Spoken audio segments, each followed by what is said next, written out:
মুখ্যমন্ত্ৰী ডক্টৰ হিমন্ত বিশ্ব শৰ্মাই এবাৰ কেইবাটাও মন্তব্য কৰিছে। মুখ্যমন্ত্ৰী গৰাকীয়ে কৈছে যে তৰুণ গগৈৰ চৰকাৰৰ সময়ত এপিএছচিত এডাল অজগৰ পুহিছিল তৰুণ গগৈয়ে সেই কথাষাৰ উল্লেখ কৰিছে।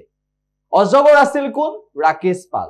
এই সন্দৰ্ভত মুখ্যমন্ত্ৰী ডক্টৰ হিমন্ত বিশ্ব শৰ্মাই কেনেদৰে এপিএছচিৰ সংস্কাৰ কৰা হল বিজেপিৰ দিনত সেই সকলোবোৰ তথ্য দাঙি ধৰি তৰুণ গগৈৰ কাৰ্যকালৰ সময়ৰ কথাও উল্লেখ কৰিলে। তৰুণ গগৈ কংগ্ৰেছ দলৰ চৰকাৰ থকাৰ সময়ত এপিএছচিত ৰাকেশ পাল নামৰ ডাঙৰ অজগৰ সাপ এডাল থৈ দিছিলে।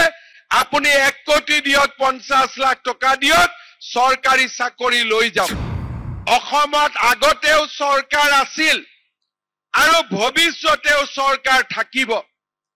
আগতে যেতিয়া লোকসেৱা আয়োগৰ পৰীক্ষা ৰিজাল্ট দিছিল, এচিএছৰ ৰিজাল্ট দিছিল, এপিএছৰ ৰিজাল্ট দিছিল, মিঠাই কাৰ ঘৰত খাইছিলে? মই মন্ত্ৰীৰ নাম নকওঁ, মনত দুখ পাব। সেই সময়ৰ কংগ্ৰেছ দলৰ ডাঙৰ ডাঙৰ মন্ত্ৰীৰ জোৱায়েক, বোৱাৰীয়েক, খুলখালিয়েকে এই এপিএছচিৰ চাকৰি পাইছিলে। পৰীক্ষাত মেট্ৰিকত ফাৰ্ষ্ট ডিভিজনো নাই, হায়াৰ ছেকেণ্ডাৰীটো ভাল ৰিজাল্ট নাই। তৃতীয় শ্ৰেণীত উত্তীৰ্ণ হোৱা ব্যক্তিয়েও কোনোবা বিষয়াৰ যদি বোৱাৰীয়েক হয়, খুলখালিয়েক হয়, চৰকাৰী চাকৰি পাইছিলে। 2005-06 বা তাৰো আগৰ যদি একেবাৰে জনা সময়ৰ পৰা 85 চনৰ পৰা 90 চনৰ পৰা 96 পৰা 2000ৰ পৰা 2014 চনলৈকে আমি যদি বাতৰি কাকত উলিয়াই লওঁ, এপিএছচিৰ ৰিজাল্ট দিয়াৰ পিছত, এচিএছৰ ৰিজাল্ট দিয়াৰ পিছত সদায় পেপাৰত লিষ্ট ওলাই যে কোন ডাঙৰ মানুহৰ, কোন ল'ৰা আৰু ছোৱালীয়ে এইবাৰ মেজিষ্ট্ৰেট হল আৰু এইবাৰ ডিএছপি হল।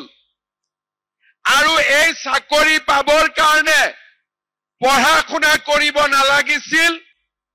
তৰুণ গগৈ কংগ্ৰেছ দলৰ চৰকাৰ থকাৰ সময়ত এপিএছচিত ৰাকেশ পাল নামৰ ডাঙৰ অজগৰ সাপ এডাল থৈ দিছিলে।